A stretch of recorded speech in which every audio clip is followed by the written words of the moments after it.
Hey guys, welcome to my channel. Today we're going to be talking about Enneagram Type Fours, and we're going to be looking at a checklist that is from this book, The Enneagram Made Easy. This is the book I started with years ago when I started learning about the Enneagram. And sometimes it's good to come back to the beginning, come back to the basics. And this list, look at all my notes. See, I actually do think about all this stuff. Here's a list of 20, you might say, like personal inventory or checklist that the idea is you're supposed to read through these and say, oh yeah, that does sound like me. And it's supposed to help you figure out your type. That's kind of the idea of it. But I thought it'd be fun to just go through this list and see if you think any of these things really sound like you, or if you're with somebody who's a 4, you've got a kid who's a 4 or a partner that's a 4. It might be interesting for you to sort of hear this perspective. So before we dive into this list, just a reminder that in the description below is a link to my website, tomlahue.com, where I do offer Enneagram coaching for you or as a couple. You know, it's a great tool to help us learn more about ourselves, but also the people that we love and are trying to get along with. I do a lot of marriage coaching and a lot of personal coaching, and I have several different plans available on my website, as well as on-demand courses, and every once in a while, a live course on Zoom, which one is coming up soon if you're watching this video in January, and a lot of resources and books and things downloadables on my website as well, so check that out. So let's dive into this list. And let's just take our time. There's no real big agenda here except just to read, laugh, and talk about it and see what we think. Okay, so the very first one on this list is being understood is very important to me. Well, I don't know anybody that really relishes not being understood. Like, I don't know of anybody that's the opposite. Like, I hope you don't understand me. But maybe it's not as important to some of us as it would be to a Type 4 to feel like you're being heard or you're being seen or that you're being understood as you intend. I imagine that that's probably true. When I've had appointments with Type 4s and I ask them, what's the best feeling in the world? Which is a great question to help figure out a person's type. What's the best feeling in the world? What's the worst feeling in the world? The answer that you give to that question often reveals a lot about you and about your perspective. And when I ask that question to a Type 4, what's the best feeling in the world? It isn't uncommon for them to say something like, feeling like people understand me or feeling like I'm really seen for who I am. And so that, I'd say that's pretty, fairly typical. So about being authentic to yourself and people respecting that and seeing you as being authentic to yourself. One of the words that's going to come up here at the very bottom of this list is about having integrity. And I think when 4s think about integrity, it isn't the same way that 1s might think about integrity. Like when I think about a 1 using a Type 1, the perfectionist, using the phrase integrity or using that statement, they're probably saying aligning yourself to an idealistic standard or aligning yourself to a standard. Like it could be maybe your Christian faith, or it could be, some organization's creed or concept or whatever, and saying, I'm trying to be a person of integrity by living up to that standard. I think with a 4, it's more like I'm trying to live with integrity, meaning I'm trying to be true to my idealistic standards, my internal compass, not some external compass that I try to align myself to. It's more like being true to who I am, not being fake, phony, or false, or pretending to be somebody I'm not. That would be not having integrity by not aligning to your own standards. So I think that's an perhaps interesting difference in the way that word integrity might be used by different types. Okay, so being understood is very important to me. Number 2, my friends say that they enjoy my warm and different way of looking at life. Or you might say your unique perspective. You probably do think a little bit outside the box, creative type. People tend to associate 4s with being creative, artistic, writers of music and poetry and sonnets and what's the word that I always think of with 4s? Memoirs, writing my memoirs, darling. So I think that unique perspective or that different way of looking at things probably resonates with you. And the statement here is, my friends enjoy my warmth, that depth, and also that different way of looking at life. And fours can be very warm, very emotional. Now, don't get offended. Don't get excited. I'm not saying that as a criticism, at least not yet. But that warmth, that tenderness or that softness that fours have, it may, for some of you, be under the surface a little bit. You may have decided that you've got to kind of scab over that and not let people see that, a little bit like an eight. Sexual fours often look a little bit like an eight. You're like, sexual fours? What are you talking about? Well, there's 3 different subtypes. Again, don't get excited. Self-preservation, sunny fours that look a little bit like sevens. Social fours that tend to look a little bit like fours, maybe a little bit like sixes in some ways, that anxiety. And then sexual fours that look a little bit like eights. That's my perspective. I think that they look like that, but you probably won't ever read that in a book or anything. But my friends enjoy my warmth, tenderness, let's say it that way. Fours can be very tender. They can be very sensitive to other people's problems, other people's pains. I know I have a 4 in my life, and when we talk about artists or musicians or celebrities, they often feel this very deeply. I remember the whole Johnny Depp and what's her name? I don't remember her name, but Johnny Depp, I think, is probably a 4. I can't remember. Heard? Yeah, something Heard. I don't know. You're putting it in the comments, Tom. Stay current. But just talking about that whole trial and all that, bringing tears in the eyes of these soft-hearted fours, okay? And that could be used against you. People could take advantage of that, manipulate that tenderness or that softer side. Okay, number 3. This is so strange. I can become non-functional for hours. What? Okay, so you're definitely not a 3, right? I can see 3s like in severe unhealth, just like zoning out and becoming non-functional. But as a normal part of, I can become non-functional for hours, days, or weeks when I'm depressed. So, yes, we're going to go there. That kind of moody, melancholy, depressive state that fours sometimes are characterized as. Because maybe you're feeling things at a very deep level and being affected very deeply by the environment and by the circumstances that you find yourself in, and just becoming non-functional. I remember reading a long time ago in a book that fours have a fear of being too functional or too happy. And I just remember thinking as a 7, like, I don't get that. How could you be too happy? But maybe like letting your guard down. Maybe that's the idea of like letting your guard down, being too functional, too connected, too happy, too content. And there's just this voice behind you that's saying, don't be like that. Focus on what's missing, focus on the problems, focus on the pain. But that's just an interesting statement. I can become non-functional for hours, days, or weeks at a time. What does that do? What does that do to your employment? Has that ever hurt you when it comes to like having a job? What does that do to your marriage or your significant relationships, or as a parent? What happens with your kids if I'm trying to imagine if you were a mom and you've got 3, young children, what happens when you become non-functional? Does the house just like dissolve into chaos, or, what happens? Does your husband or, whoever step in to try to manage things for you? Do you just go dark? Do you just end up on the couch under the blankets? What happens? How does life go on? Does it go on? So interesting. Okay, number 4. I'm very sensitive to critical remarks.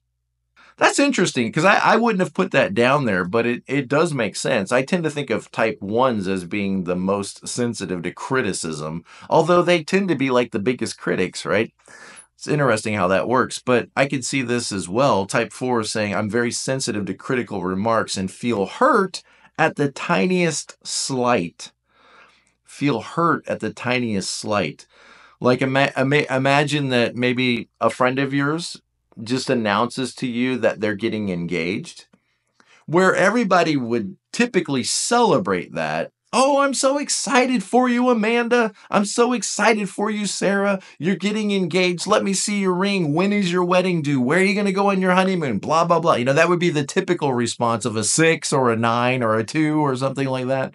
I could see where a 4, hearing that their friend is getting engaged, might start to cry and run away because, maybe love is not working out for you, or maybe your, significant other isn't asking you yet to be engaged. And so this somehow means something about you, that you're not really loved, or life's not working out for you, or life's not really fair for you, and you're not getting engaged, or maybe you broke up and your partner is gone and you're alone, or somebody that you loved died, and so it's all too painful. It's all too, traumatic, not dramatic, not dramatic, but traumatic. Um, Trauma causes drama, right? Okay, so I can see where somebody shares with you, hey, I just got engaged, and instead of you responding in that, I'm so happy, I'm so excited, but maybe like start to feel tears and then move away from them. And of course, that's going to leave the other person like confused, like, what did I do? So I'm very sensitive. Can we just say that out loud? I'm very sensitive. And again, being sensitive is not a bad thing. I mean, think about like even walking into an environment and sensing that like something's off, or something's not the way it's supposed to be. Like maybe some relationship in there is fractured, or maybe somebody is not, doing well, or maybe even like sensing evil. Like you might walk into a place and just almost have like a psychic ability to sense something is rotten, or something is bad, or or somebody's being oppressed or abused in some way. You might be able to pick that stuff out. It seems like 4s and 9s, especially 9-wing ones, especially sexual 9s that look like 4s.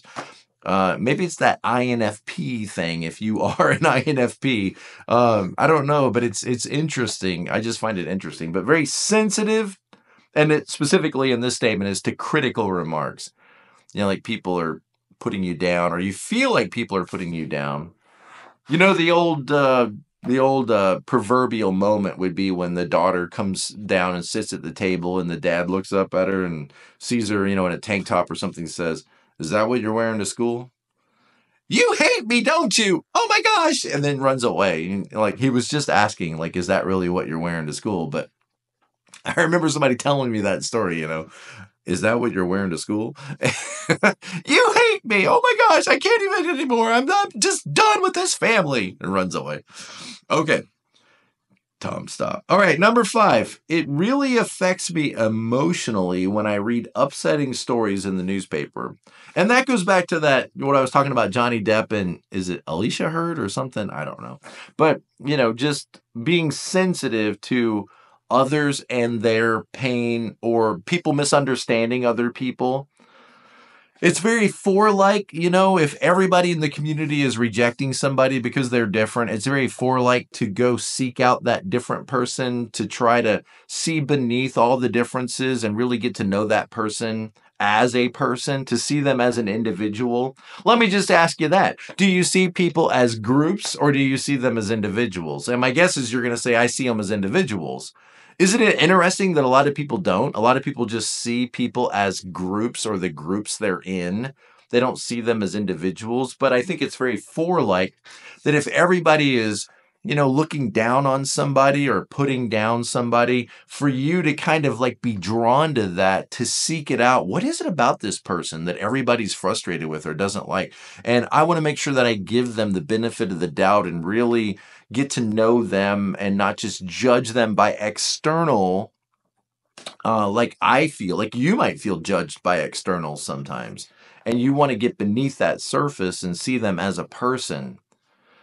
But very sensitive to, like, what's the celebrities, or the people in your world, the acquaintances in your world, sensitive to what's going on in their life and being affected emotionally. See, you're not a 5. You might be a 4-wing 5, but 5s, one of the characteristics of 5s is being unaffected emotionally. Fives don't want to be affected emotionally by others and their trauma, others and their problems, others and they might think like, what business is that of mine? I'm detached, I'm separate, I'm unaffected and remain unaffected. And it allows them to stay more objective. And if you're going to be affected by others and their trauma, it's going to be hard for you to remain objective. You're going to be intuitive and subjective, which again is not bad. It's just interesting to see this stuff and talk about it. Bring it out into the open and talk about it and think about it. Okay.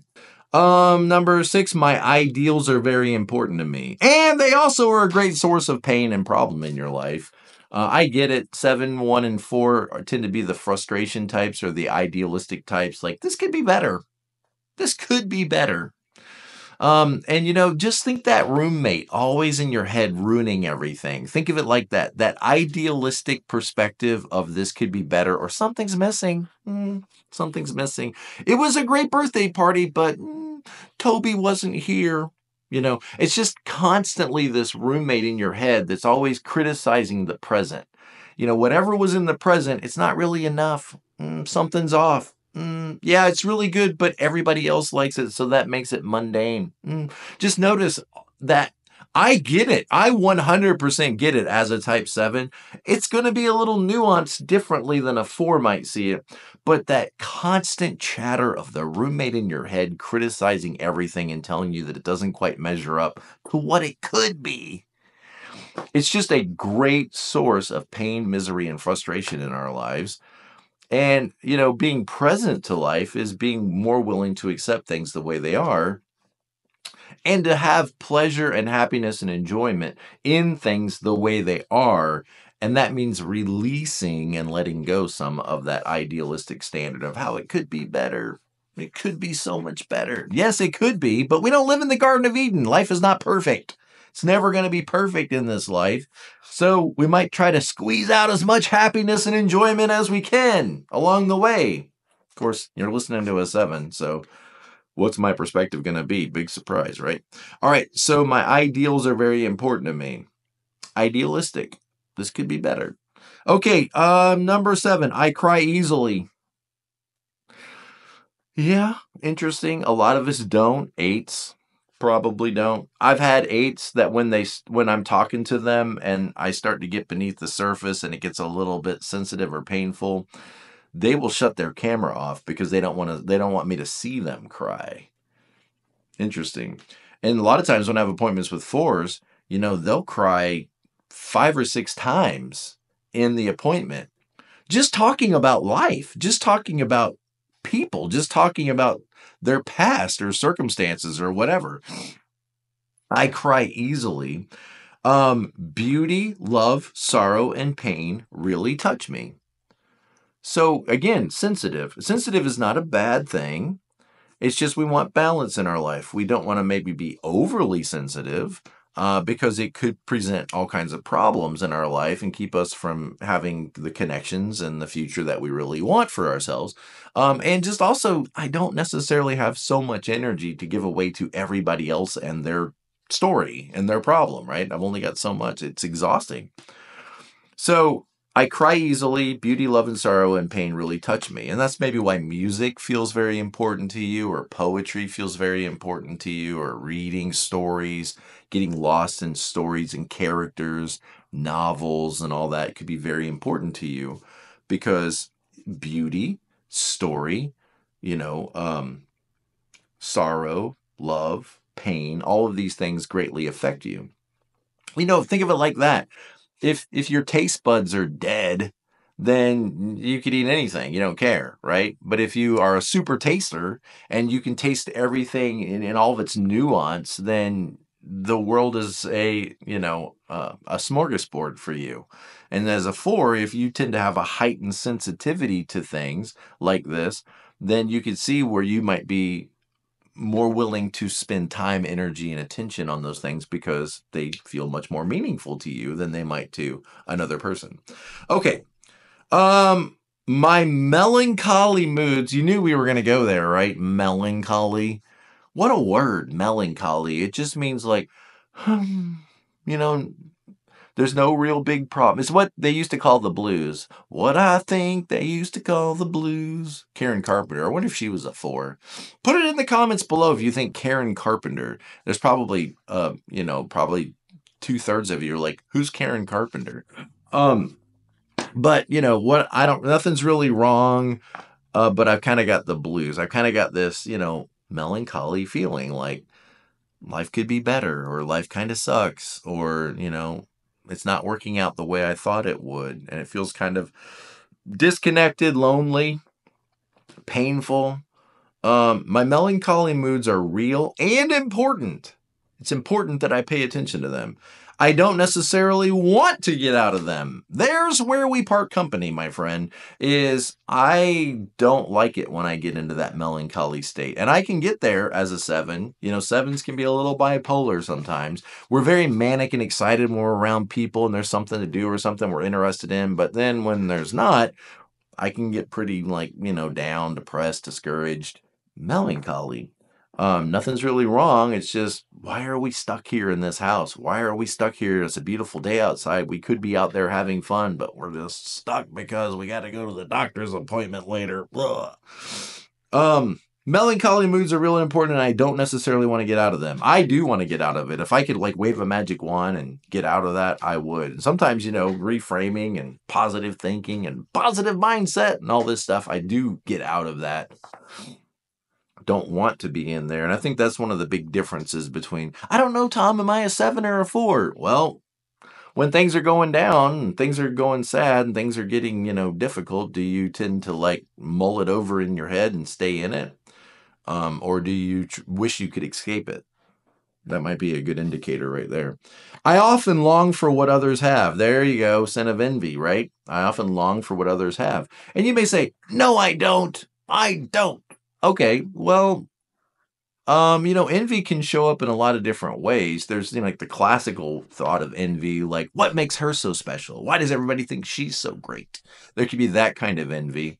But then just I wish I could be happy just working some mundane job.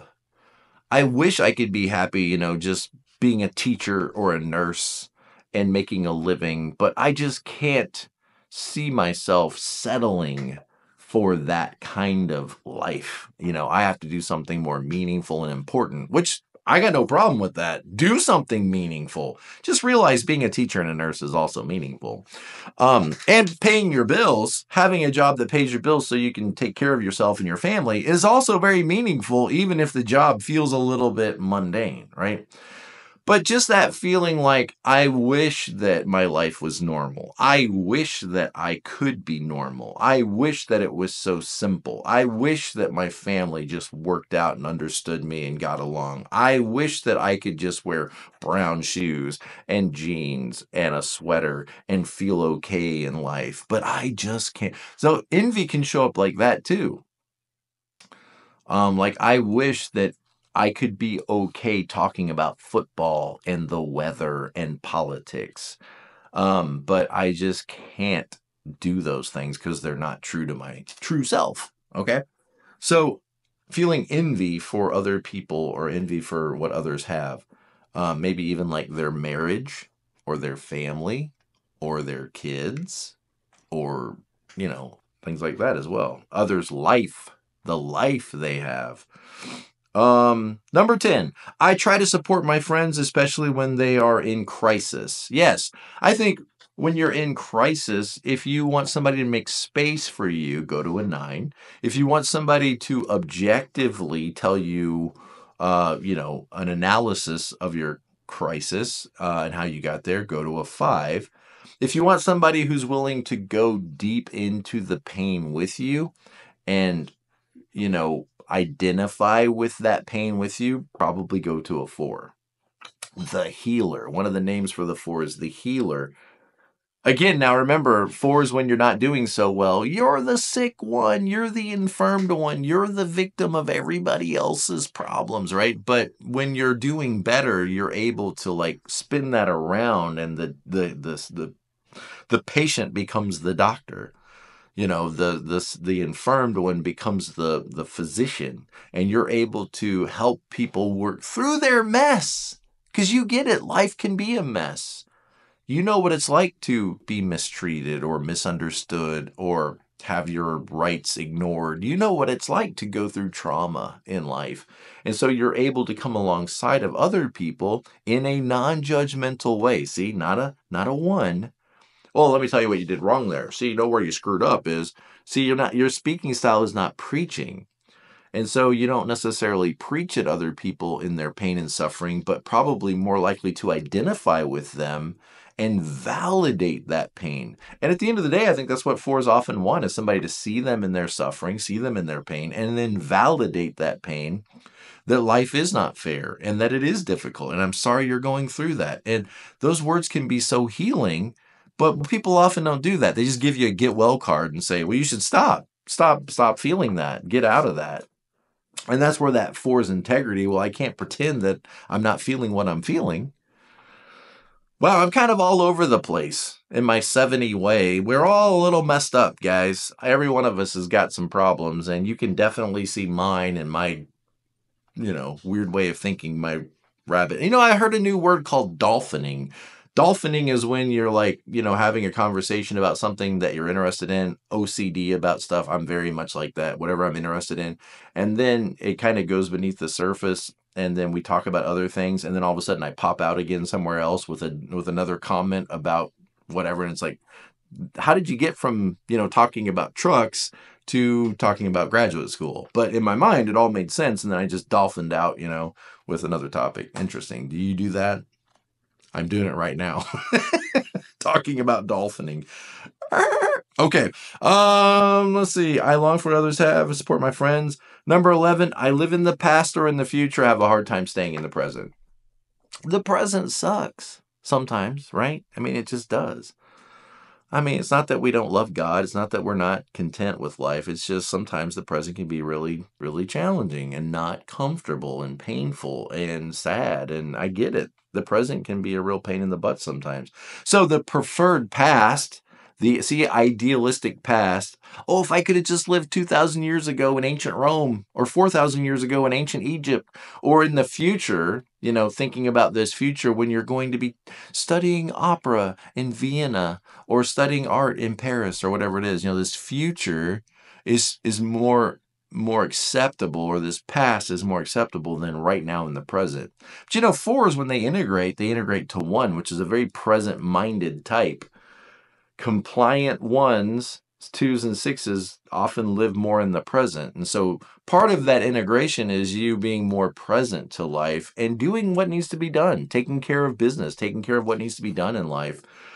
Getting out of that sad, melancholic state and making sure that you take care of your kids or go to work or whatever it is. Get dressed, wash your face, brush your teeth, drink some coffee, and go to work. Like a one. Interesting, right? It's good stuff. I often live more in the present or the future, or in the past or the future, than the present reality.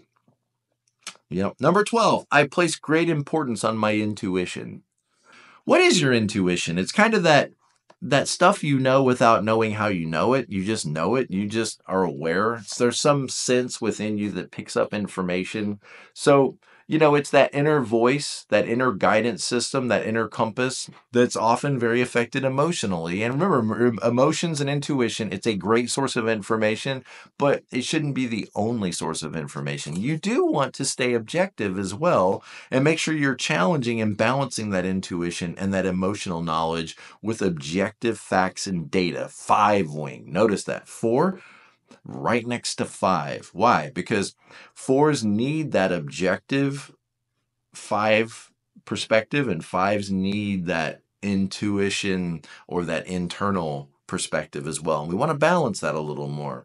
You know how you're wired, so just try to lean a little bit more and ask yourself, what would a 5 do? Or what would a 5 say?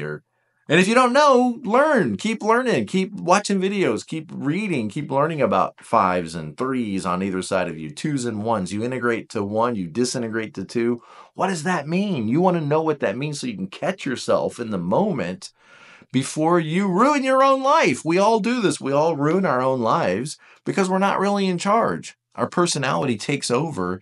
The roommate takes over and leads us down some paths that it might be hard for us to come back from. We want to catch that, stop that process, and make sure that we really are in charge and making the decisions in our life. Okay. I place a great importance on my intuition.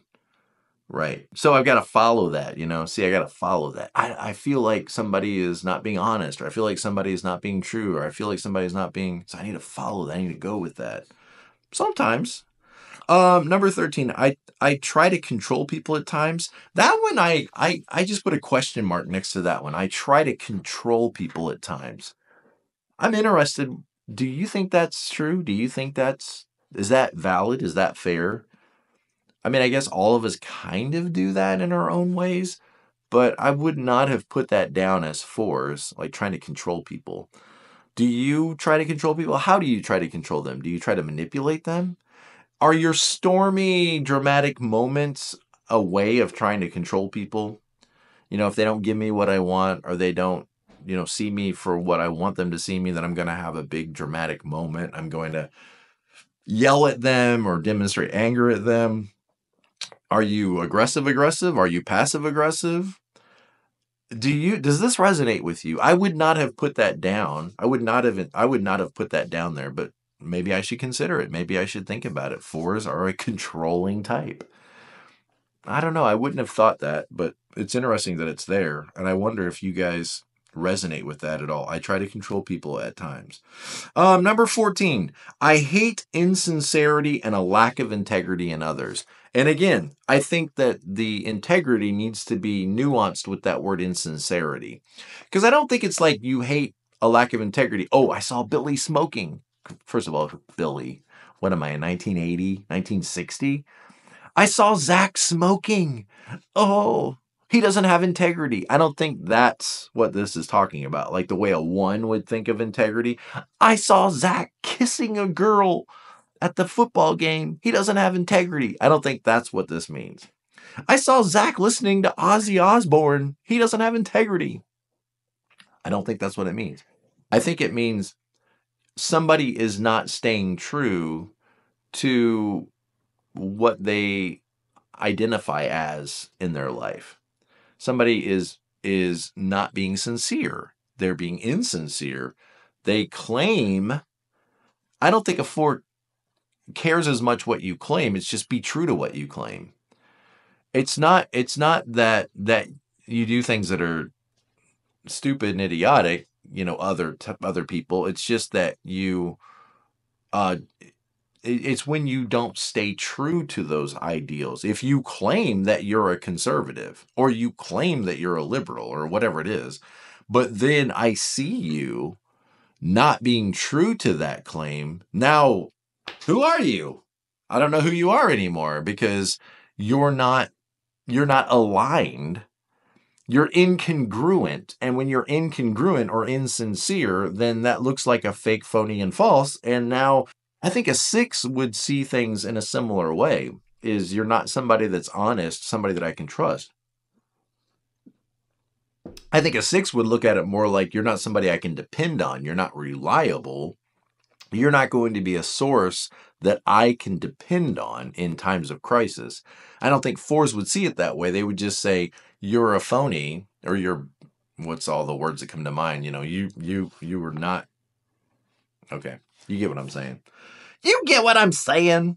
Let's see. 15. I spent years longing for the great love of my life to come along. Yeah. Kind of like, storybook. I'm just waiting at the windowsill, and maybe one day they'll walk by. You have no idea how hard it is for me.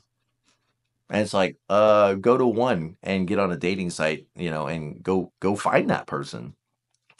How could you, Tom? A dating site? I don't know. I don't date. My wife and I have been married for over 30 years. We were high school sweethearts, so I can't relate. I can't tell you what to do here. But it's just interesting. I have spent years. That's a lot of time. I mean, what else could you have done? How could you have had a strategy and a plan and go after what you want? See, I'm a little more like that. Like, I want a strategy and a plan, and I want to go after what I want. Assertive type, right? I have spent years longing. Really? If you're longing, what are you doing about it? Rather than lamenting. Remember, the speaking style of a 4 is lamenting. So lamenting that things aren't working out for you is not a plan. Don't just hold on to your limitations. You want to challenge those limitations. Okay, I feel very sorry for you, but what are you going to do to change your situation? See, there's my 8 wing. What are you going to do to change your situation?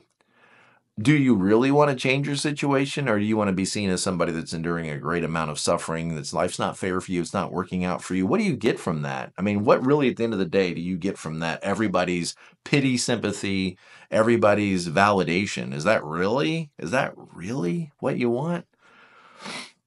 If you want something in life, then it's up to you to be willing to make some changes to go after it. Look at your 3 wing. I mean, can you see that? Before you get mad at me, like, how could you? How dare you? There, remember, I'm very sensitive to other people's criticisms. Before you get all upset and, hurt over what I'm saying, just think you have a 3 wing and you integrate to 1. The 2 most productive types on the Enneagram are right there in your wheelhouse, right? Lean into your 3 and become more strategic, become more assertive, write down some goals of what you actually want to see happen. Evaluate what you're doing. Is what I'm doing really going to move me toward my goals? Then it's a terrible strategy. If it's not, then it's a terrible strategy to get what you want. And then integrate to type 1. What do I need to do right now to take action? What tasks do I need to do right now to start moving toward that goal? Okay. I mean, I can feel sorry for you, but that's not going to change your life. I can feel sorry for you, but that's not going to make your life any better. So each of us has to decide, like, okay, I'm done. I'm going to lose this weight. I'm done. I'm going to, go out there and I'm going to initiate some friendships and build a community around me. I got to take responsibility. I got to take action. If I don't like my job, I got to quit it. And I got to find another job. I got to go back to school and get prepared. Whatever it is, I can feel sorry for you, but what really does that get you at the end of the day? It doesn't change your life. Okay. Okay. Number 16. I focus on what is wrong. What are you going to see if you focus on what's wrong? You're going to see everything that's wrong. You're going to find what you're looking for. But I get it. My perspective is the opposite. Like, I want to focus on what's good, what's happy, what's positive, what's bright, what's opportunities, possibilities. And I'm not saying my way is better than your way. I'm just saying both of us could probably balance a little more. It would be helpful for 7s. Can you see that? It would be helpful for 7s to acknowledge pain, sorrow, and what is not right and deal with it rather than just avoiding it and focusing on the positive. Okay, well, if you can see that for me, can you see the reverse for you? Is maybe there's a lot of good things in your life that you're not paying attention to in the present moment because you're so fixated on the way it could be better or how it doesn't measure up to your standard. So it's hard to have gratitude. That'd be a really great start for you, is just like, I'm going to try and be grateful every morning before I start, into this chaos. I need to be grateful for what I have and for the relationships I have. But let me read the rest of this. I focus on what is wrong with me rather than on what is right. Again, you probably see the brokenness. Instead of seeing the beauty, you see the brokenness, which is crazy because you tend to do the opposite for everybody else. You see the beauty in brokenness. Remember, you're the people who take broken glass and turn it into art. Okay, you find broken stuff on the beach and you turn it into art. That's 4 stuff. I mean, even think about art. You take paint, which is worthless. I mean, what does it cost? A couple dollars and a canvas, and you turn it into a thing of beauty. Okay, but when you look at yourself, you tend to see the opposite. You don't see the beautiful. You don't see the amazing. You don't see what stands out. You see the flaws. You see the insecurities. You see what's wrong. You see how you don't measure up. And you're very hard on yourself. Be gentle on yourself. Be more gentle on yourself. Shrug your shoulders and say, well, I am what I am. I'm not perfect. I'm not maybe the brightest, the most beautiful, the most attractive, whatever. Shrug it off. Be like, but even still, I have a right. Even still, I'm going to move forward. Even still, even a poor tailor deserves some happiness in life. Okay. I focus on what is wrong with me rather than what is right. Yeah. Yeah, you know what your parents are going to do? I think that you're focused on the wrong things. You should be more happy. You should be more positive. You have a Christian mother and father that love you very much, and I can't believe that you're focused on. And you will just immediately shut off, and you will feel like you are not understood. You're going to feel like you're not seen and not understood because mom and dad just preach at me. And then they're going to say, where did we go wrong? How have we failed? Okay. Number 17. I like to be seen as one of a kind. Again, individualistic, right? I get it. I'm an NFP. I understand. I like weird stuff. But I don't necessarily see it as my identity as much as just stuff I like. You know, I like weird clothes sometimes. I like Tibetan hippie clothes sometimes. I like it, but I don't necessarily think like that's me. I just think I like that thing, so I'm going to wear it. Kind of like I like a decoration, so I'm going to put it on my shelf. I don't see the old man on the sea, you know, I don't see this old man on the sea as who I am. I just think I like that thing. I like to look at it. And I got it when I was a kid. It's nostalgic, so I'm just gonna put it on my shelf. It reminds me of being a kid. Who I am. Not really. I don't see it that way, but it's okay if you do. Um, I'm always searching for my true self. And this is one of the things that probably other types hear that and they're like, what are you talking about? I'm searching for my true self. I can see where nines might identify with that sometimes because nines sometimes have a hard time seeing themselves. But you know, the defense strategy of a type four is called introjection, where fours borrow bits and pieces, almost like in a postmodern way. They borrow bits and pieces from the culture, from other people, you know, things that make people look unique and stand out, like maybe a nose ring or gauges or tattoos or hairstyles or hair colors or wearing boots with a dress, you know, that kind of thing. They see other people with dark eyeliner or whatever it is, and then they start to borrow bits and pieces. Like this makes this person stand out, and they have a very strong identity. And they could be a 7 or an 8 or something, but they'll take that piece and put it on themselves and take this piece and put it on themselves, feeling like they're outsiders, feeling like they don't belong, and then introjecting all of that stuff onto themselves. Searching for my true self, creating identities, trying to be true to my identity.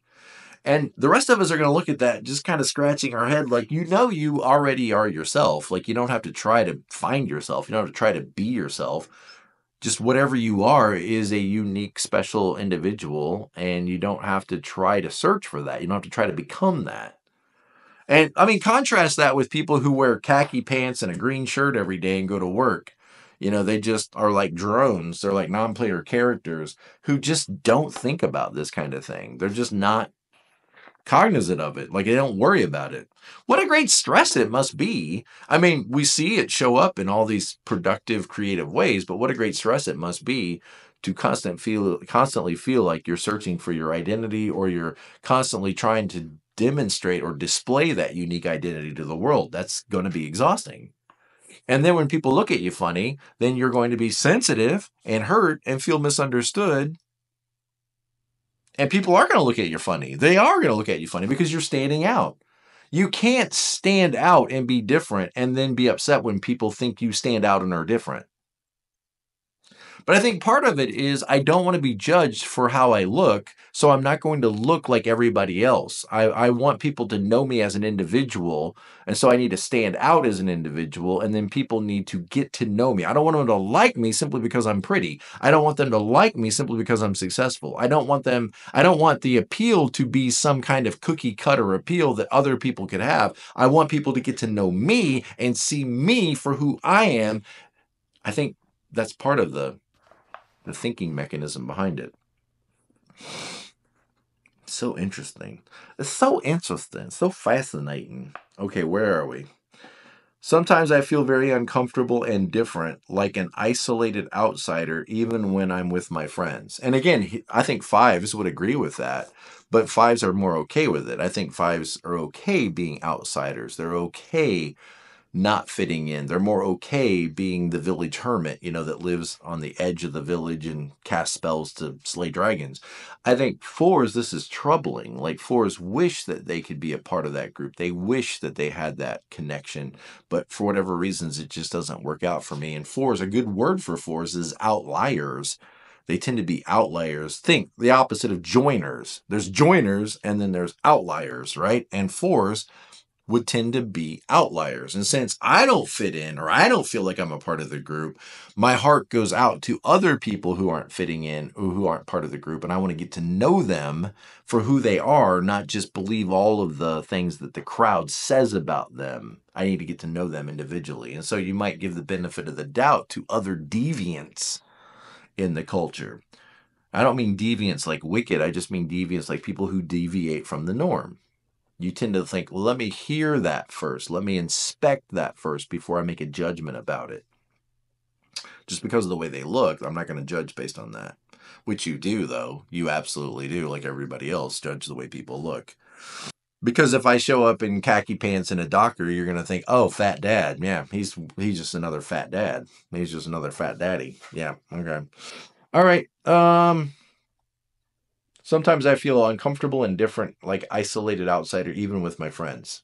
And again, that's going to feel very painful, and you'll probably be moved to tears and move away from your friends. And then your friends come after you. Are you okay? What's the matter? What did we say? Nothing. I'm fine. Really? You're fine? If you were fine, then why did you leave? Why did you run away? Why did you say those hurtful things? And damage the very people that are trying to love you, damage those connections, the people that are trying to connect with you. You long for connection. Everybody does. You long to belong and be a part of the group. Yet do you find yourself constantly, hitting the group and running away? Hitting the group, running away, hitting the group, running away. If they really cared, they would come after me. If they really cared, they would follow me. They would seek to get to know me. They would seek. You're making this more difficult than it needs to be. The rest of us don't do this. We don't think this way. And so it's just very confusing. And yes, the first or second time we're going to come after you. But after that, we're going to just kind of roll our eyes and just be like, I don't know. It's just Shelly. Just let it happen. Just let it go. And that's going to be very painful when nobody comes after you anymore. Okay.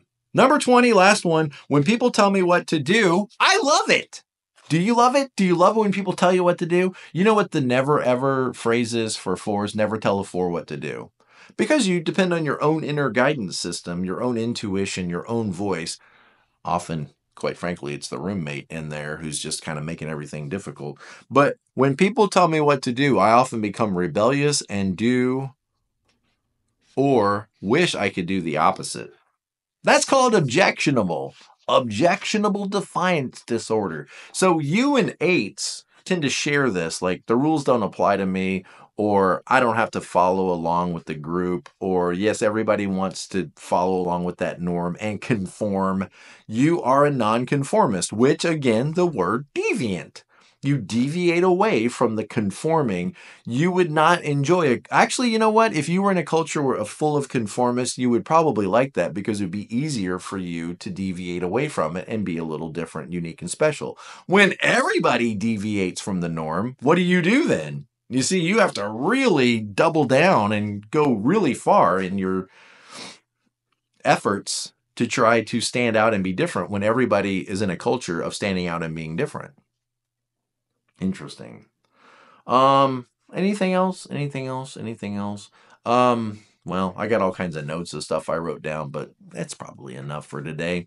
Thank you guys for watching this video. I hope it's helpful and encouraging without being, too brutal and rough. I don't mean to be. I'm just thinking. I'm just thinking out loud. That's all this channel is me thinking out loud and trying to figure stuff out and trying to better learn how to relate to others and help others relate to each other better. And as always, be present, not past, not past and future.